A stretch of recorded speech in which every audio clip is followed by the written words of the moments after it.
Today we're checking out the front struts and rear shocks for the 2011 to 19 rear-wheel drive Charger RT and SE. If your Charger is starting to feel too bouncy, floating, or just plain worn out over bumps, a fresh strut and shock setup like this can bring it back to that planted and confident feel again, so it's definitely worth looking into.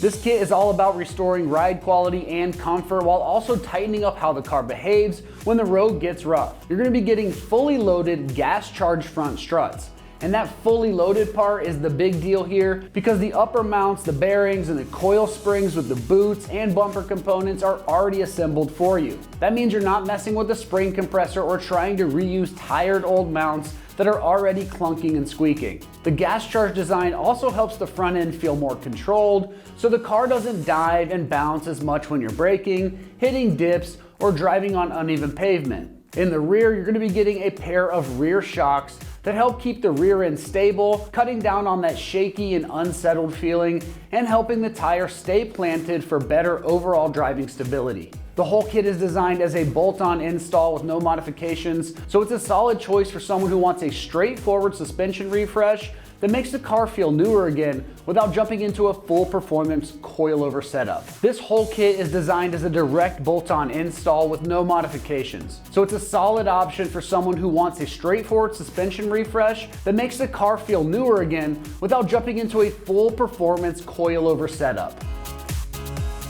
When it comes to the construction on this, you are getting gas-charged, fully loaded front strut assemblies with new upper mounts, bearings, coil springs, and boot and bumper components. And that's going to come with a matching pair of rear shocks designed to bolt right into the factory location to simplify the install process. And if you stick with me, we're going to show you that install just here in a minute.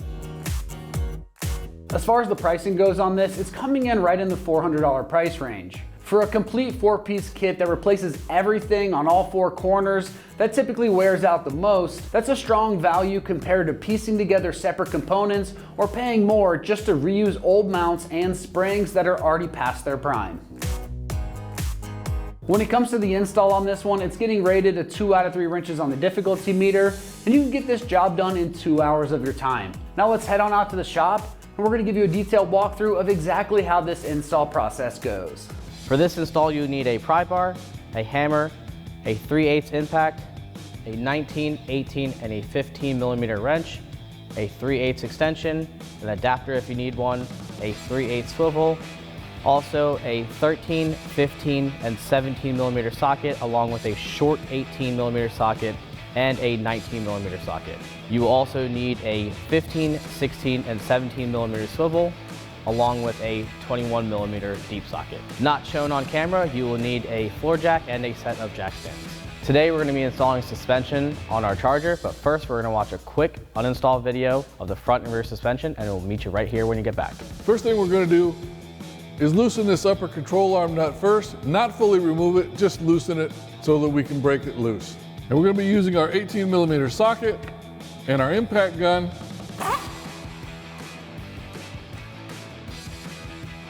Now that we've got it loose, what we'll do is we'll hit this with a hammer just to break the control arm free from the steering knuckle.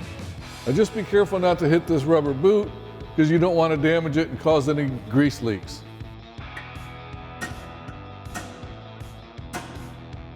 Now we'll remove our sway bar link nut here using our 21 millimeter socket. Now you may run into a situation like what we have here, where you try to take off that sway bar link nut and the whole thing just spins. If that happens, you can just use a 21 millimeter or a 13/16 millimeter wrench and a 10 millimeter socket and separate the two that way. Now we'll remove our lower strut mount bolt using our 18 millimeter socket. Now we'll remove the upper strut cover cap and 2 of the 13 millimeter nuts, and we'll loosen the third one.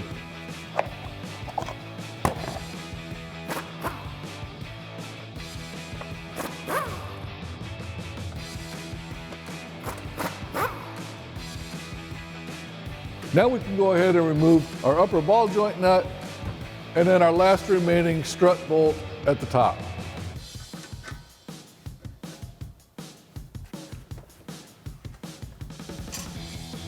Now you can let this hang a little bit, but not too much because of the brake hoses up here. And then we remove that upper nut.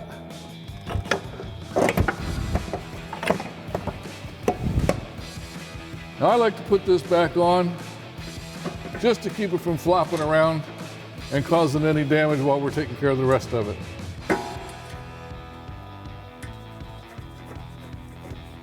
Now you want to repeat this process for the other side.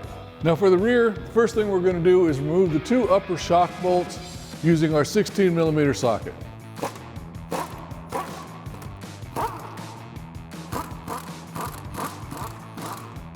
Now we'll remove the lower shock bolt using a 15mm socket and an 18mm wrench.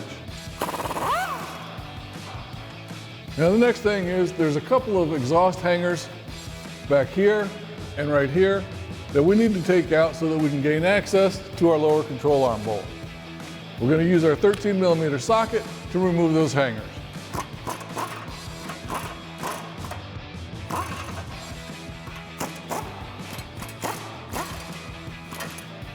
Now at this point, since we're up on a lift, we're going to be using a pull jack to support our lower control arm here and make sure that we keep tension on that coil spring, because it is dangerous when you try to remove these and it may pop out on you. If you're doing this at home, you can do this with the floor jack as long as the vehicle is properly supported. Now you want to make sure that you put some tension on this lower control arm using this pocket as your stabilizing point. Now we can go ahead and remove the bolt using our 15mm socket and our 18mm wrench.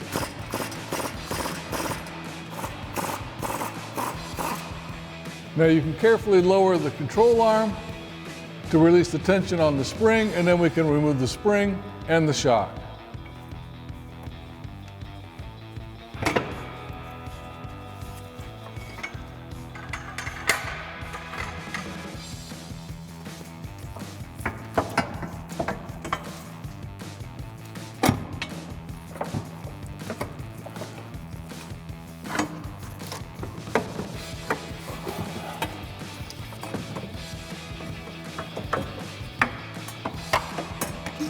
Now you can repeat that process for the other side. Now that we have our stock suspension out, we can now transfer over our stock top hat onto our new assembly. So to do so, we're going to use a 15mm socket to get this nut off.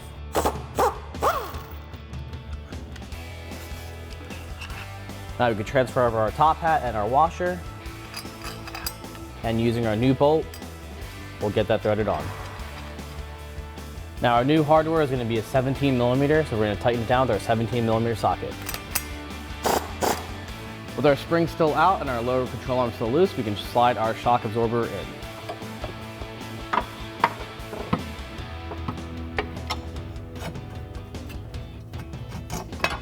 Now we can slide our bolt in temporarily just to hold it in place. Now we can get our spring installed, and we'll get that lined up with the perch.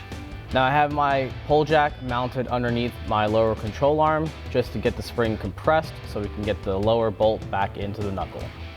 So very carefully, we're going to start winding up on this so we can get everything lined up. All right, now at this point, I'm going to use my pry bar just to get in the control arm to get everything wiggled in and lined up.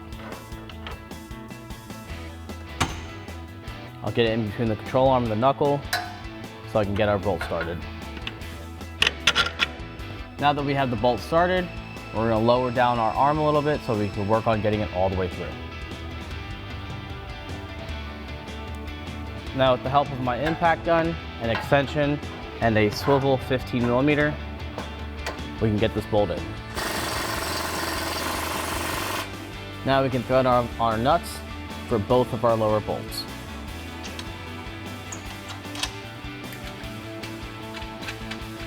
Now we can tighten up our bolt with a 15mm wrench on the bolt head side and our 18mm on a swivel socket.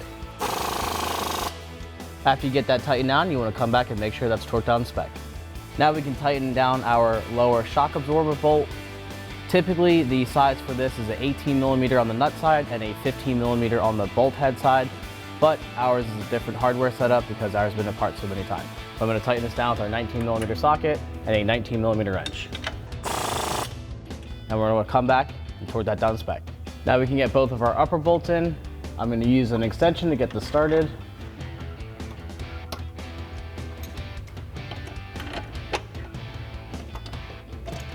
Now we can get this tightened down with our extension and our 16mm swivel socket. Once we have those tightened down, you want to come back and torque them down to spec. Now we can install both of our exhaust hanger bolts. We have one right in this location and one back on this location. Using our 13mm socket and an extension, we can get those in there. Once we have everything on and tightened down, we make sure everything's torqued down to spec. We can remove our pole jack and repeat for the other side.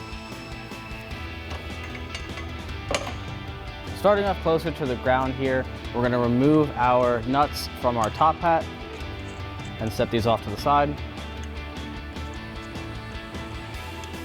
We're going to retain one of them so that way when we get the whole entire strut assembly up into the tower, we can throw one on top just to hold it secure for us. We have our ball joint nut still holding onto our lower knuckle, so we're going to lift up on that and unthread our nut. And we can just let this hang off to the side.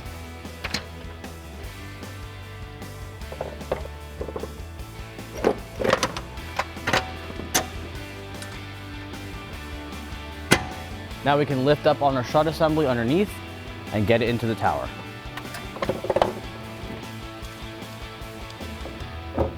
Now we can get the rest of our nuts threaded on.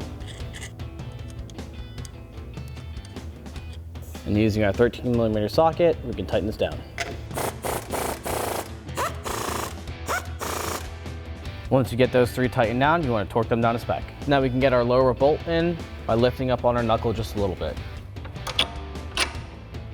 If your bolt gets stuck, we can now just tap it in with a hammer.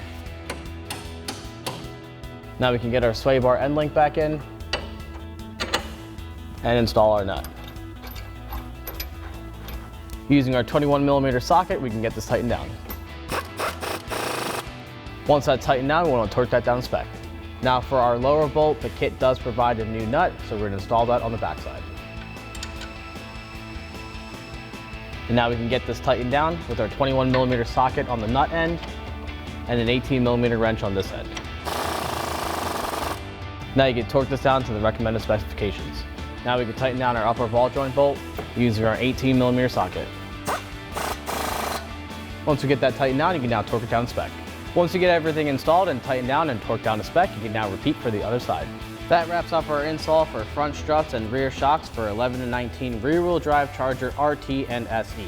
Just remember, for everything Charger related, keep it right here at AmericanMuscle.com.